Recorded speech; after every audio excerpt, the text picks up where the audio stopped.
Halo, selamat datang di channel Ruang Taktik. Di video kali ini, kita akan analisis laga Bayern versus PSG.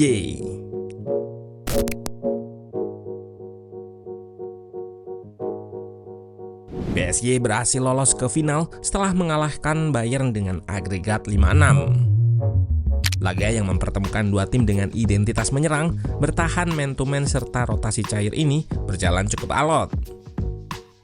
Menariknya adalah Bayern dominan dari segi possession cukup jauh dari PSG. Ini lantaran Enrique di babak kedua memang mengubah game plan lebih bertahan. Keunggulan agregat pun mampu mereka pertahankan meski harus kebobolan di menit injury time. Nah, penasaran dengan jalannya laga dari segi taktikal? Let's go, kita bahas sama-sama.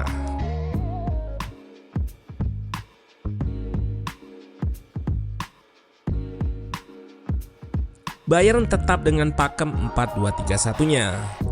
Musiala di belakang Kane, diapit Diaz dan Olise. Di pos double pivot diisi Kimmich dan Pavlovic. Sementara PSG di atas kertas menggunakan 4-3-3. Paling menarik adalah posisi Zaire Emery di fullback kanan. Di tengah kali ini diisi Vitinha, Fabian Ruiz serta Joao Neves. Di lini depan ada trio Dembele, Doué, serta Kvaratskhelia.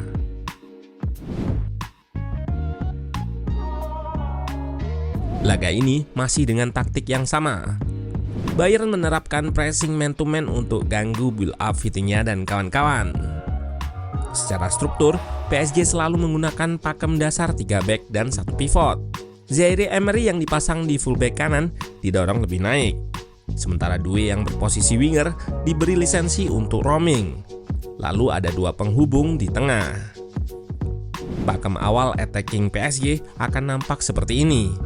Pun begitu susunan pemainnya kerap berubah. Terlihat di sini, shape 3-1 dengan dua pemain penghubung yang menariknya diisi Dembele serta Emery. Yap, prinsip taktik Enrique, siapapun bisa mengisi role apapun. Jika Doué roaming dan Emery turun, maka pemain lain yang mengisi pos tersebut sehingga secara struktur masih terjaga. Di momen ini terlihat Fabian Ruiz yang mengisi pos 3 back di kiri dan Vitinha sebagai pivot. Doué yang diberi peran free roam juga terlihat drop atau turun mengekspos ruang yang ditinggal Kimmich press ke depan. Mendes drop untuk terima bola, lalu kombinasikan dengan Doué yang bebas, lanjut ke Kvara yang berada di tengah. Dari beberapa klip di atas, PSG terlihat mengincar sisi kanan Bayern. Sisi ini juga yang jadi awal gol mereka. Sebelum terjadinya gol ini, terlihat shape 3-1 PSG versus block press 4-2 Bayern. Mendes nampak drop jauh untuk memancing Olise naik. Di momen ini yang menarik adalah posisi Fabian Ruiz yang merupakan seorang gelandang, namun melebar ke sayap layaknya winger. Posisi ini membuat Laimer bingung. Pada angle lain akan terlihat bagaimana posisi Ruiz ini membuat Laimer ragu untuk press naik.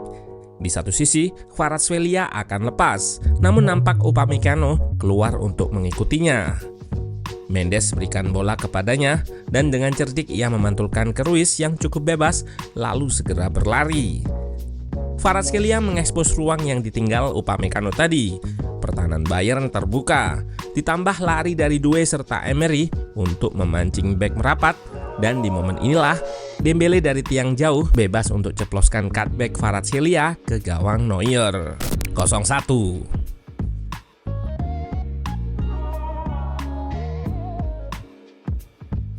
Baik Bayern dan PSG di laga ini cukup banyak melakukan long pass dari pertandingan-pertandingan mereka lainnya. Tentu bukan tanpa alasan. Pressing man-to-man yang diterapkan kedua tim cukup intens. Di momen ini, terlihat Vitinha lakukan high press hingga ke depan, dibarengi Joao Neves yang mengikuti Musiala mundur. Dua pemain ini pun berhasil memenangkan bola. Vitinha kembali terlihat mengikuti Kimmich hingga ke depan bersama Kvaratskhelia yang marking Upamecano. Doué meninggalkan pemain yang dimarkingnya untuk press Neuer yang kemudian pilih long pass.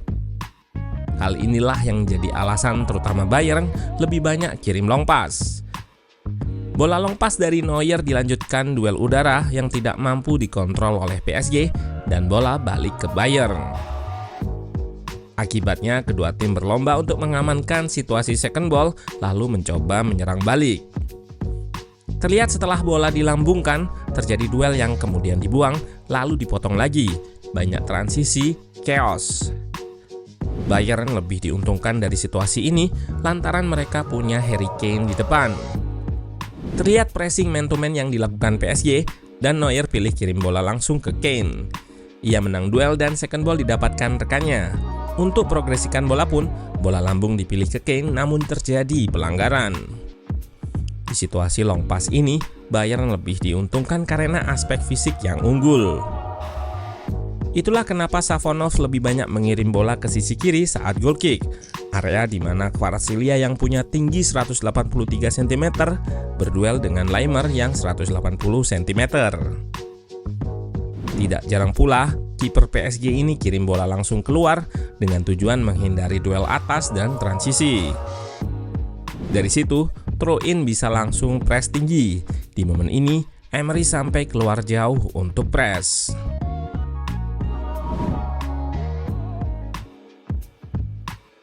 Pada laga ini, Hakimi tidak bisa turun dan digantikan Zaire Emery.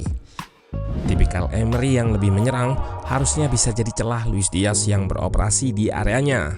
Namun mekanisme bertahan PSG mampu mengantisipasinya. Bayern mencoba mengekspos dengan switch play, namun terlihat Marquinhos segera menutup Diaz dan lakukan 1 versus 1. Di belakangnya terlihat Neves yang berlari untuk menutup ruang terbuka sekaligus marking Musiala. Namun aksi Diaz berhasil dinetralisir. Press defense 3 back selalu terjaga di belakang dengan Marquinhos yang tidak ragu keluar untuk segera berikan press ke Diaz saat counter attack. Di babak kedua pun, Enrique nampak melakukan adjustment terhadap garis pertahanannya agar lebih turun. Secara struktur pun nampak berubah-ubah karena pemain akan melakukan marking ke lawan yang masuk. Salah satu cara adalah lakukan isolasi ke fullback dengan switch play. Switch play dilakukan Harry Kane saat pertahanan PSG berada di sisi kanan. Bola diterima Olise dan terjadi situasi 1 versus 1. Selanjutnya adalah aksi individu lakukan dribbling untuk buka ruang tembak meski tendangannya masih melebar. Kembali, switch play dilakukan Neuer ke kiri. Emery naik untuk press Davies membuat Diaz terisolasi dengan Marquinhos. Bola dikirim Davies ke belakang lini dan berhasil jatuh di kaki Diaz.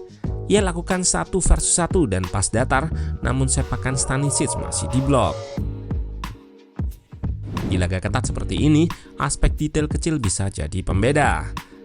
Kreativitas pemain diuji. Olise yang cukup kesulitan berada di sayap, kali ini bergerak ke tengah. Dengan cerdik ia lakukan back pass ke Musiala, disusul pergerakan Kane untuk buka ruang baginya. Musiala lakukan penetrasi namun sepakannya masih bisa ditepis Savonov.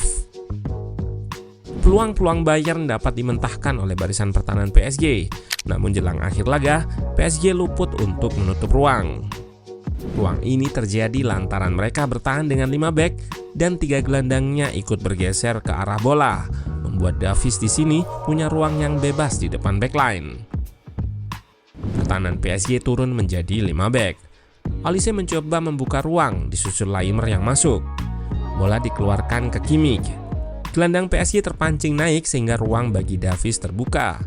Dari ruang antar lini tersebut, ia kirim disguise pass ke Kane yang first touch-nya membuka ruang tembak 1-1.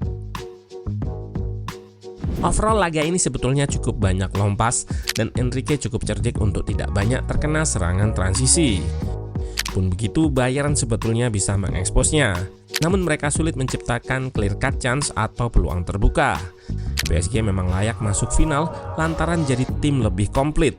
Tidak hanya menyerang, dalam mode bertahan pun mereka cukup baik di laga ini.